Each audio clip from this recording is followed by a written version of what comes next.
18 தர்பார் வந்துட்டாயா. வணக்கம் மக்களே. வாழ்க்கையில சந்தோஷமா இருக்கிறதுக்கும் உஷாரா இருக்கிறதுக்கும் அப்படியே குதூகலமா இருக்கிறதுக்கும் சொர்க்கத்தை பார்க்கறதுக்கும் நமக்கு ஒரு இடம் தேவைப்படுது. அந்த இடம் தான் நம்ம 18 தர்பார். வாங்க, இன்னைக்கு ஏகப்பட்ட விஷயங்களை உங்களுக்காக எடுத்து வச்சிருக்கிறோம். ஒண்ணா எடுத்து அடுக்குவோம். பார்த்து என்ஜாய் பண்ணிக்கிடுங்க. வாங்க போவோம். நேரா இப்ப சீனமாக்குள்ள போற மக்களே. சீனாவில் தான் அங்கங்க பிளைட்டு ஏதோ பிரச்சனை ஆகுது, பயந்து போய் கிடக்காகன்னு சொல்லிட்டு பயணிகளெல்லாம் குதூகலப்படுத்தலாம் சொல்லி உள்ளுக்குள்ளேயே ஒரு சிம்பொனி இசை மாதிரி வாசின்னு சொல்லிட்டு ஒதுக்கி வாசிக்க விட்டாங்க. ஒரு அம்மா பிபி எடுத்து வாயில வச்சு படபடன்னு ஊதிச்சு பாருங்க. பிளைட்டே ஆடி போச்சுன்னா பார்த்துக்கிடுங்க.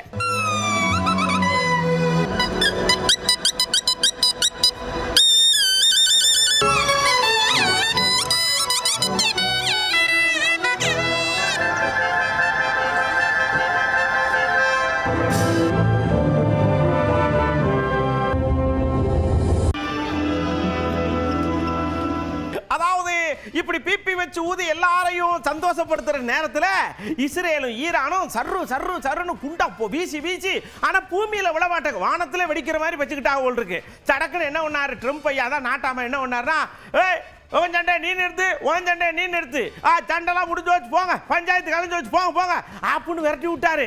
ஆனா ஈரான் என்ன சொல்லிச்சு தெரியுமா? ட்ரம்ப் வந்து ஐயா சாமி சண்டையை நிறுத்து இல்லைனா அப்படின்னு கெஞ்சின மாதிரி கெஞ்சினாரு. அதனால நிறுத்திட்டோம்னா அவங்க தவு சொல்லியிருக்காங்க. எது உண்மைன்னு நீங்களே தெரிஞ்சுக்கிடுங்க.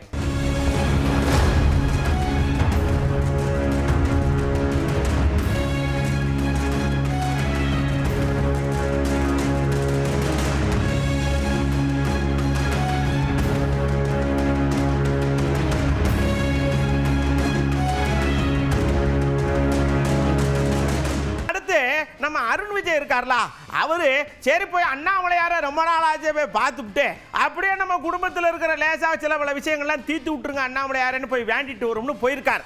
அங்க போய் அவர் கீழே காலை வச்சதான் தாமசம். அண்ணாமலையார பார்க்கறத பூரா வந்த பக்தர்கள்லாம் மறந்துட்டாங்க. அருண் விஜய ஒரே செலுப்பி எடுத்து போட்டா போட்டு இன்ஸ்டால லைக் வாங்க இருக்கு. கடைசியில் இவரையும் அண்ணாமலையை பார்க்க விடல, அவியலும் சாமியை கும்பிட விடல.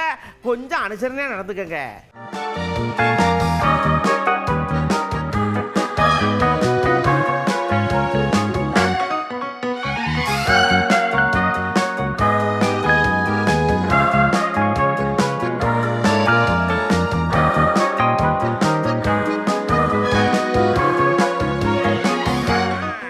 அடுத்து பாருங்க, எல்லாரும் கடவுளை வேண்டிட்டு அப்பா பிள்ளையாரப்பா முருகா எல்லாம் வேண்டிட்டு எனக்கு இதை நீ செஞ்சா உனக்கு நான் இதை குண்டியில காணிக்கையா போறேன் அப்படின்னு லைட்டா டீல் பேசுவாங்கல்ல. அப்படி ஒருத்தர் டீல் பேசியிருப்பார் போல் இருக்கு. எனக்கு குடும்பத்தில் எல்லாம் முடிஞ்சு வச்சு, அதனால என்கிட்ட இருக்கிற சொத்து ஒருத்தரத்தெல்லாம் தூக்கி எடுத்து உண்டியல் ஓட்டுற நீயே வச்சுக்கப்பான்னு சொல்லி உண்டியல் போட்டார். பக்குன்னு ஆகி போச்சு குடும்பத்திற்கு ஆளு இருக்கு.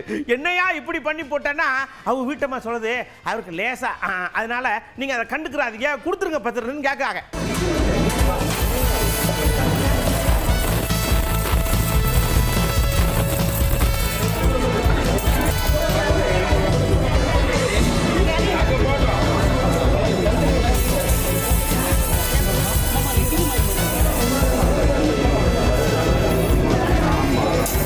யாரும் வந்து இடையில வந்து போடக்கூடாதுன்றதுனால அம்மன் கண்டிப்பாக சேர்ந்து ஆகணும். அது அம்மன் அருள் வந்து எங்கள் பரம்பரை கிடைக்கணும். அடுத்து நம்ம மதுரைக்கு பக்கத்தில் பிடிஆர் ஐயா என்ன ஒன்றாக ஒரு பள்ளிக்கூடத்துக்கு போயிருக்காங்க. பாடம் படிக்கவா என்னன்னு கேட்கப்படாது, இன்ஸ்பெக்ஷனுக்காக போயிருக்காங்க. ஏன்னா முதல்வர் காலை உணவு திட்டம் அந்த பள்ளிக்கூடத்தில் எப்படி சிறப்பாக நடக்கு, நம்ம தொகுதியாச்சே, நாம போய் ஒரு இன்ஸ்பெக்ஷன் மாதிரி பண்ணிடுவோம்னு போயிருக்காங்க. அங்கே சுட நேரம் காலை உணவு தயாராக இருக்கு. தட்டை கொண்டாங்க, போடுங்க, பிள்ளைக்காரங்களை பக்கத்தில் உட்காருங்க, வாங்க உள்ள காடுகளை சாப்பிடணும்னு சாம்பார் ஊற்றி அப்படி கொலை சடிச்சார் வருங்க. உணவு ரொம்ப சூப்பரா இருக்குப்பா, போங்கப்பா அப்படின்ட்டாங்க.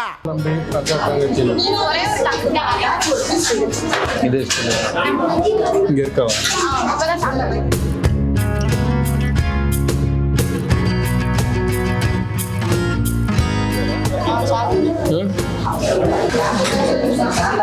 முட்டை கொடுக்குறாங்களா மதியானம்?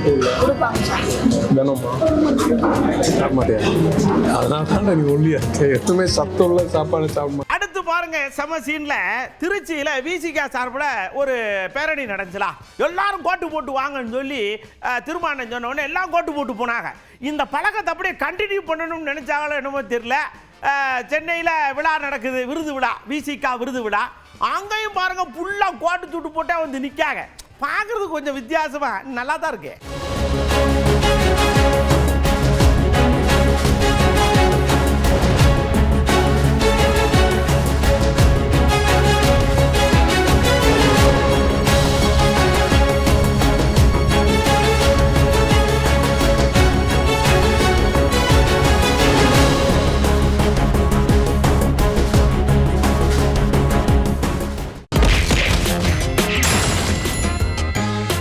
ஐயா கவுண்டருக்குள்ள போவோம்னு ஒரு குரல் கடிச்சு உள்ள போனா ஆர்எஸ் பாரதி ஏன் நின்றுட்டு இருக்காவ. ஐயா இந்த மாதிரி மேடையில வச்சுக்கிட்டே பெரியார் அண்ணா அவங்களெல்லாம் ஒரு மாதிரி பண்ணிவிட்டாங்களே, இவங்கெல்லாம் கம்முன்ட்டு இருந்தாங்களேன்னு சொல்லி முடிக்கலங்க. ஏங்க கொஞ்சமாச்சும் அந்த உரப்பு தன்மை இருக்கணும்ல, கொஞ்சம் காரத்தன்மை இருக்கணும்ல, வரணும். நாங்கன்னா பொங்கி இருப்போம், அங்க பொங்கவும் இல்லை ஒண்ணும் இல்லை, சப்புன்னு உட்காந்துருக்காங்க. அப்புறம் மேடை விட்டு கீழே இறங்கி பண்ணியிருக்க கூடாது, என்ன பண்ணியிருக்க கூடாது வாங்க அப்படின்ட்டாரு. எங்களை விட பொதுமக்கள் கொதித்து போயிருக்கிறார்கள். தமிழ்நாடே கொதித்து போயிருக்கிறது. காரணம், பெரியாரையும் அண்ணாவையும் படித்தவர்கள் யாரும் தமிழ்நாட்டில் இதுவரை அரசியலில் தலையெடுத்ததாக வரலாறே கிடையாது. ஆக இந்த இருவரும் தலைவர்களையும் பழித்து பேசியவர்களை வேடிக்கை பார்த்ததை திராவிட முன்னேற்றக் கழகம் மட்டுமல்ல, தமிழ் உணர்வு மிக்க அத்தனை பேரும், சுயமரியாதை உள்ள அத்தனை பேரும் கண்டித்து கொண்டிருக்கிறார்கள். நீங்களே அதை பார்க்கலாம். அப்படியே அந்த பக்கமா நம்ம போனோமா, முத்துரசையா வந்தாங்க. வந்து ஐயா இந்த மாதிரி ஆரம்பிக்கக்குள்ள தம்பி ரொம்ப மனசு கஷ்டமா இருக்கு. நாங்கெல்லாம் வேத்த கட்சிக்காரங்க தான், ஆனாலும் பெரிய தலைவர்களை சொல்லும் போது நமக்கு மனசு கஷ்டமா இருக்குதா. இதுக்கெல்லாம் உடனே பொங்க வேண்டிய ஆட்கள் மேடலை சப்புன்னு உட்காந்துருக்காங்க. சரி ஏதாவது விளக்கமாவது கொடுப்பாங்கன்னு பார்த்தா ஒருத்தரும் வாயை திறக்க மாட்டாங்க. அவளை என்னத்த பண்றது இவ்வளோ போங்க தம்பி அப்படின்னு நம்மளை போக சொல்லிட்டா. அந்த மாநாட்டிற்கு அதிமுகவினுடைய பொதுச் செயலாளர் முன்னாள் முதலமைச்சர் மரியாதைக்குரிய எடப்பாடி பழனிசாமி அவர்கள் வாழ்த்து தெரிவித்திருக்கிறார்கள். ஆனால் அந்த மாநாட்டில்தான் தந்தை பெரியாரையும் பேரறிஞர் அண்ணாவையும் இழிவுபடுத்தி பேசியிருக்கிறார்கள். அண்ணாவின் பெயரால் கட்சி வைத்து நடத்தி கொண்டிருக்கிற கட்சி அது குறித்து இதுவரையில் எந்த பதிலையும் சொல்லவில்லை. அதிமுக மௌனம் சாதிக்கிறது. பாஜக தலைமையில் கூட்டணி ஆட்சி என்று அறிவிக்கிறார்கள்.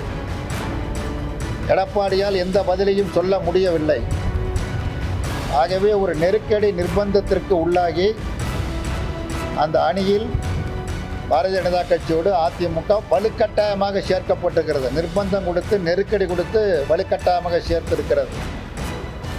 ஒருவேளை அதிமுக மடியில் கணம் இருந்த காரணத்தினால் பாஜகவின் நிர்பந்தத்திற்கு மிரட்டலுக்கு அவர்கள் அடிபணியலாம்.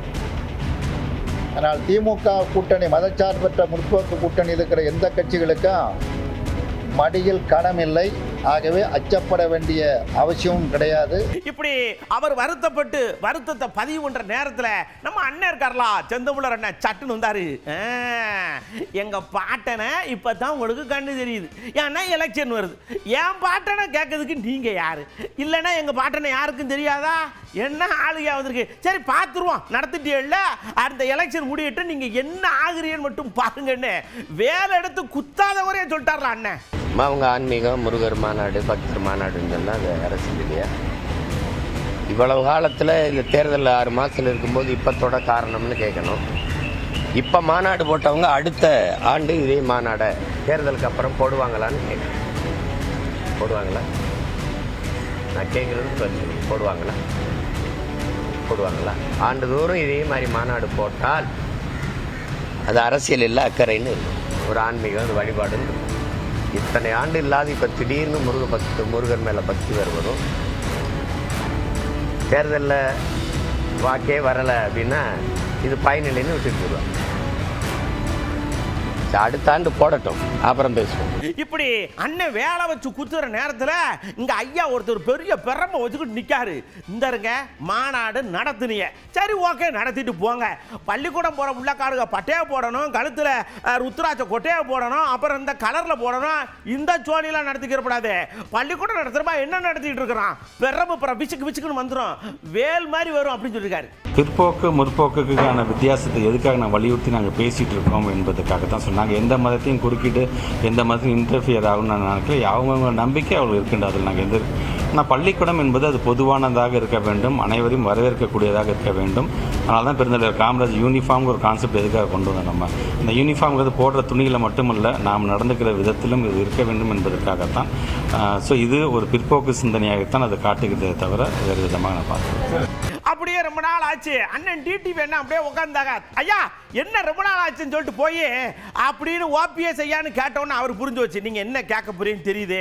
ஆமா இந்த கேள்வி எதுக்கு என்கிட்டயே கேட்கிய, அவர்கிட்ட போய் கேட்க வேண்டியானே. சரி இருந்தாலும் கொடுங்க, அவர் ஏன் தனி கட்சி ஆரம்பிக்க மாட்டேங்காரு அப்படின்னு நீங்க கேட்க வர்றது எங்களுக்கு புரியுது. இருந்தாலும் அதுக்கு என்ன காரணம்னா அதை நான் சொன்னா உங்களுக்கு புரியாது. சடக்குன்னு கோணியத்தை போட்டு மூடிட்டாரலாம். அணியில இணைவதற்கு தான் வாய்ப்பு இருக்கே தவிர ஒன்று சேர்வுங்கிறது ஒரு சிலரோட சுயநலம் காரணமாக அது நடப்பதற்கு வாய்ப்பு இருப்பதாக அவர் புது கட்சி தொடங்கலாம். ஏன் தொடங்காம இருக்காரு? அதுக்கு காரணம் ஒண்ணு இருக்கணும்ல. அதை நீங்க அதை என்னன்னு புரிஞ்சுக்கிற மாதிரி உங்களுக்கு தெரிஞ்சிச்சுன்னா நீங்க கேள்வி கேட்க மாட்டீங்க. அடுத்து ஒரு விஷயத்தை ஆணித்தரமா ஒத்துக்கிட்டார் நம்ம டிடிஆர். அதாவது நீட்டு தேர்வு நடக்கு, ஆமா நடக்கு, அதுல முறைகேடும் இருக்கு, ஆமா இருக்கு, ஐயோ சொல்லிட்டேனே அப்படின்னு அவரே லேசா பதறிட்டார். இந்தியா முழுவதும் நீட் தேர்வு நடக்குது. சில இடங்கள்ல மோசடிகள் நடப்பது உண்மை, சில இடங்கள்ல மோசடிகள் நடப்பது உண்மை. அதையெல்லாம் அந்த போர்டெல்லாம் சரி செய்து நடத்துவார்கள். முதலமைச்சர் ஒரே கையெழுத்துல நாங்க நீட் தேர்வை ரத்து செய்வோம் முடியாத ஒன்றை சொல்லிவிட்டு நீ சமாளிப்பதற்காக எல்லாம் பேசிட்டு வரோம். அப்படியே நம்ம தங்கம் தென்னரசு ஐயா வந்தாங்க. அவ முகத்துல கொஞ்சம் வாட்டமா இருந்துச்சு. என்னன்னாச்சு இப்படி இருக்கேன்னு கேட்டோம். இந்த தமிழ் இந்த உலகத்துக்கே மூத்த மொழி. செம்மொழி வரும்போது தமிழ் தானே முதல்ல முன்னுரிமை கொடுத்தோம். ஆனால் வாருங்க நிதி ஒதுக்கும் போது மட்டும் யாருமே பயன்படுத்த மாட்டேங்காங்க, சமஸ்கிருதத்துக்கு கொண்டே கொடுக்காங்க தமிழை. ஆனால் தமிழ் தமிழ் தமிழ்னு அப்படியே இது பண்ணுறாங்க, காசு மட்டும் கொடுக்க மாட்டேங்காங்க. கடுப்பாகுமா ஆகாதா? அதுதானே மற்ற மொழிகளெல்லாம் இணைத்து பார்த்தால் கூட அந்த அளவுக்கு வராத அளவிற்கு வடமொழிக்கான முக்கியத்துவத்தை அவர் கொடுத்திருக்கிறார் என்பது மீண்டும் ஒரு முறை உறுதியாக இருக்கு. தமிழ் மொழியை போல தமிழ் மொழிக்கு முக்கியத்துவம் கொடுக்க வேண்டும், தமிழ் மொழிக்கு இந்த சிறப்பு வர வேண்டும் என்ற காரணத்தினால்தான் கலைஞர் அவர்கள் செம்மொழி அந்தஸ்தை உருவாக்கினார்கள். இந்த செம்மொழி தகுதியை பெற்றிருக்கக்கூடிய மற்ற மொழிகளும் தமிழ் மொழியை சேர்ந்து வடமொழிக்கு இருக்கக்கூடிய முக்கியத்துவத்தை பராமல் போயிருக்கிறது. ஏன் தமிழ்நாடு ஓரணிகளை திரள வேண்டும் என்ற உங்களுடைய முந்தைய கேள்விக்கு இதுவே இப்படி நீங்க எல்லாத்தையும் சந்தோஷமா இருக்கிற நேரத்தில் உஷாரா இருக்க வேண்டிய கட்டாயம் காலத்தினுடையது. இப்படி தான் திண்டுக்கல்ல பாருங்க, ஒரு தம்பி அப்படியே போயிட்டு பார்த்துட்டு நிறைய வண்டி இருந்துருக்குது. இது நல்லா இல்லை, இது நல்லா இல்லை, இது நல்லா இருக்கு அப்படின்னு சொல்லி டாப்புன்னு ஒரு ஸ்கூட்டியை டாப்புன்னு ஆடிட்டு போயிட்டாப்புல. ஏன் தம்பி நீங்க கடையில போய் செலக்ட் பண்ற மாதிரி அவளை அடிக்க வச்சிருக்காங்க. ஊரா விட்டு வண்டி எவ்வளவு அழகா நேக்கா தள்ளிட்டு போறான் பாருங்க.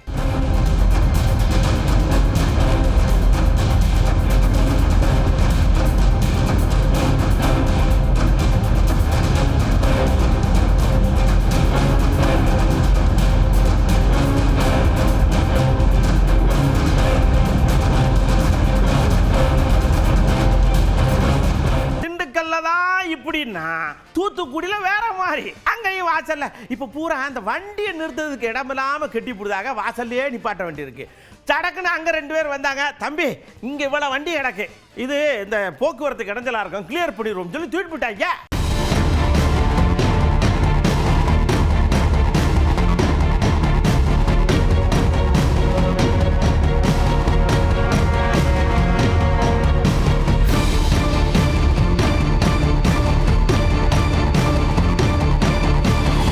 அடுத்து பாருங்க, நாம நிறைய தடவை வலியுறுத்தி சொல்றோம், இன்னும் காலில் தான் விடணும், தேவைப்பட்டா விழுவோம். வண்டி எடுக்கும்போது முன்ன பின்ன பாருங்க, ஒரு தடவைக்கு 2 தடவை வண்டியை நல்லா சுற்றி பாருங்க, கீழே பாருங்க, டயருக்கு பக்கத்தில் பாருங்கன்னு சொல்லுதும் கேட்கல. பாருங்க இப்படி தான் ஒருத்தர் 10 வருஷம் தவமிருந்து ஒரு குழந்தையை பெற்றிருக்கார். அந்த பாப்பா டிராக்டருக்கு பக்கத்தில் நின்றுருக்கு, இவர் கவனிக்காமல் ரிவர்ஸ் எடுத்திருக்கார், சக்கரம் மேலே ஏறிச்சு, பாப்பா இறந்து வச்சு. 10 வருஷம் கழிச்சு குழந்தை வந்திருக்குல்ல, கவனமாக இருக்க வேண்டாமா? வண்டி எடுக்கும் பொழுது தயவு செஞ்சு பாருங்க, எடுத்தோன்னே சாவியை போட்டு போன்னு நினைக்காதியா.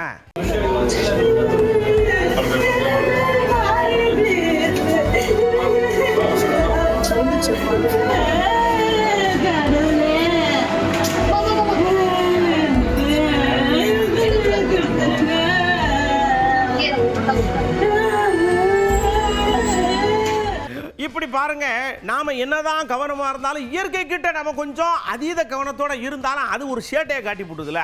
சீனாவில் பாருங்க, இப்படித்தான் வண்டி போயிட்டு இருக்கும்போது ஒரு நிலச்சரிவு ஏற்பட்டுருக்கு. அங்க இருந்த பாலத்தெல்லாம் அடிச்சு போனா அந்த கூடி போடுற அந்த ஒரு டிராக்டர் என்ன பண்ணுறது, ட்ரக்கு அப்படியே அந்தரத்தில் தொங்குற மாதிரி இந்த சினிமாலாம் காட்டுவாங்களா, முன்னாடி தொங்கும் அப்புறம் வரும் கேக்குன்னு சத்தம் வேற வரும், அந்த மாதிரி தொங்குதாங்க. அதனால அவர் எவ்வளோ ட்ரை பண்ணியிருக்காரு, இருந்தாலும் அசம்பாவிதம் ஆகி போச்சு. முடிஞ்ச அளவுக்கு இன்னும் கொஞ்சம் அதீத கவனத்தோட இருங்க.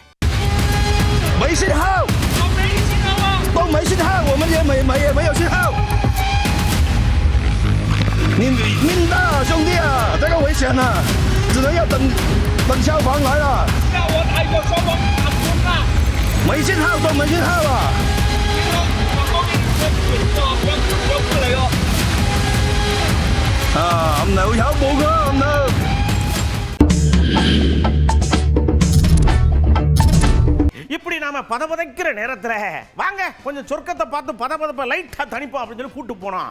திருவாரூர் மாவட்டத்தில் ஒரு பொன்னியம்மன் கோயில் ஒன்று இருக்கு. அந்த கோயிலில் பெண்கள்லாம் சேர்ந்து முளைப்பாரி போட்டு அதை எடுத்து தலையில வச்சுட்டு நடக்கும்போது அந்த அம்மனே கூட நடக்கிற மாதிரி ஒரு சொர்க்கம் இருந்துச்சுன்னா பார்த்துக்கிடுங்க.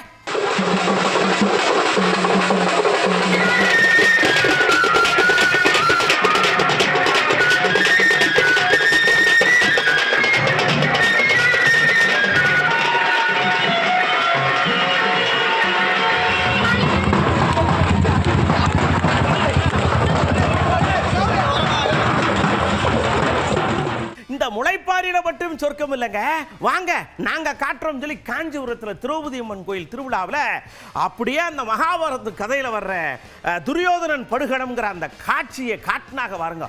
அடேங்க அப்பா, உண்மையிலேயே சொர்க்கம் அங்க செதறி கிடக்கு.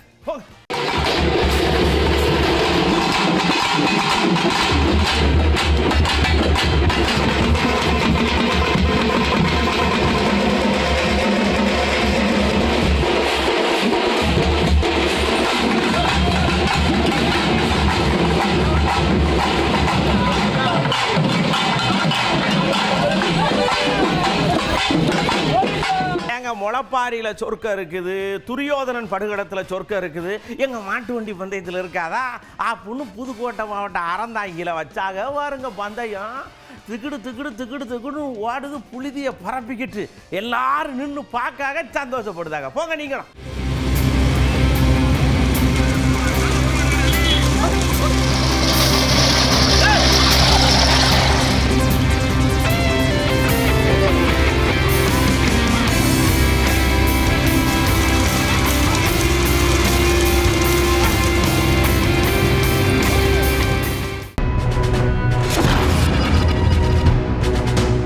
எல்லாரும் சந்தோஷமா சொர்க்கத்துல திளைச்சிருக்கிற நேரத்துல இங்க பாருங்க, எல்லா கோயில்கள்லையும் குடமுழுக்கு தமிழ்ல நடத்தணுங்கிறது இப்போ ஒரு பெரிய விஷயமாவே போய்கிட்டே இருக்கு. இத பத்தி நீங்க என்ன நினைக்கிறீங்க மக்களே, பக்தர்களேன்னு கேட்டோம். மழை மழை மழை மழைன்னு பதில அப்படியே அள்ளி கொட்டுறாங்க ஐயா. பாருங்க, நம்மளுடைய தேவாரம் திருவாசகம் அப்படின்ற அடிப்படையில் நம்மளுடைய வழிபாடுகள் நடத்தப்படணும். தமிழ்லையே புரியுற சாதாரண உழைக்கும் மக்களுக்கு புரியக்கூடிய மொழியில் தமிழ்லையே அர்ச்சனை நடத்தப்படணும். தமிழ் மொழியானது தொல்காப்பியர் காலம் தொட்டு சிறப்புடன் வழங்கி திருக்கோயிலுடைய வழிபாடுகள் எல்லாம் தமிழிலேயே நடந்து கொண்டிருந்தது. அந்த தமிழிலே குழுமுழக்கு செய்தால் மக்களுடைய நல்வாழ்வும் அவர்கள் செய்வழியாக கேட்கக்கூடிய மந்திரங்கள் எல்லாம் நல்ல முறையிலே அவர்களும் கேட்டு பயன்பெறும் வகையில் தான் நம்மளது தமிழிலே இந்த குழுமுழக்கு செய்ய வேண்டும் என்பதை உறுதி செய்கின்றோம். தமிழ்நாட்டில் இருக்கக்கூடிய கோயில்கள் அனைத்துமே தமிழர்களாக உருவாக்கப்பட்டது தான். தமிழ்நாட்டில் தமிழ் கடவுளுக்கு தமிழில் அர்ச்சனை செய்யணும், அதன் அடிப்படையில் வழிபாடு செய்யணுங்கிறது ஒரு சரியான கோரிக்கை. புரியாத மொழியில் ஒரு அர்ச்சனை செய்யும்போது அது சரியில்லை. அதனால தமிழில் அர்ச்சனை செய்தால் தான் சரிங்கிறது தான் என்னுடைய கருத்து. மற்ற இதில் நமக்கு ஒன்றுமே புரிய மாட்டேங்கி, நம்ம தமிழ்நாட்டில் இருக்கோம், அதனால் தமிழில் குடமுழக்கு நடக்குன்னா எல்லாத்துக்கும் புரியவா செய்யும். தமிழ்நாட்டில் நம்ம தமிழ் பண்ணி எங்கே பண்ண முடியும்? நிச்சயமா அந்த மாதிரி தமிழில் பண்ணால் நல்லதான். தமிழில் குடமுழக்கு நடத்துறது மக்களோட விருப்பம். தமிழ்நாட்டில் குடமுழக்கு தமிழில் தான் அர்ச்சனை பண்ணணும். தமிழை எல்லா பக்கத்துலையும் படத்தில் கொண்டு போனால் தான் மக்கள் மத்தியில் தமிழ் விழிப்புணர்வு ஆகும். தமிழில் புறக்கணிப்பு பண்ணுறாங்க, அதை எதிர்த்து நம்ம மக்கள் தான், தமிழ் மக்கள் தமிழர்கள் ஒன்றிணைஞ்சு அதை எதிர்த்து நம்ம போராட வேண்டும். தமிழில் நடத்தினா சிறப்பாக இருக்குங்க. தமிழகத்தில் இன்னும் நிறைய மனாதிபதிகள் இருக்கிறாங்க, அது சிறப்பாக இருக்கும்னு எங்களோட கோரிக்கையாக இருக்குது. பார்த்த எல்லாமே உங்களுக்கு பிடிச்சிருந்ததா? உஷாரா இருக்க வேண்டிய முக்கியமான விஷயங்கள்ல தவறு விட்டுறீங்க. தயவு செஞ்சு இப்பயும் சொல்றேன், வேணா காலைல விழுந்துட்டு போப்பத கிடையிறேன், கேமராவில் மறைஞ்சிருவேன், அதனால விட முடியல. என்ன பண்ணுங்க, வண்டி எடுக்கிறதுக்கு முன்னாடி தயவு செஞ்சு 2 வீலராக இருந்தாலும் சுற்றி சுற்றி பாருங்க. குழந்தைகள் இல்லைன்னா சின்ன நாய்க்குட்டி ஏதாவது வந்து உள்ள அந்த கதவு படுத்துருது, தேவையில்லாமல் உயிர் சேதம் ஏற்பட்டு போது. வண்டி எடுக்கிறதுக்கு முன்னாடி ஒரு தடவைக்கு 2 தடவை பார்த்து எடுங்க, சரிங்களா? அடுத்த தர்பாரில் நான் உங்களை சந்திக்கிறேன். அதுவரை உங்களிடமிருந்து அன்போடு விடைபெற்றுக் கொள்வது உங்கள் அன்பு நண்பன்களில். வணக்கம் மக்களே. 18 தர்பார் வந்துட்டாயா.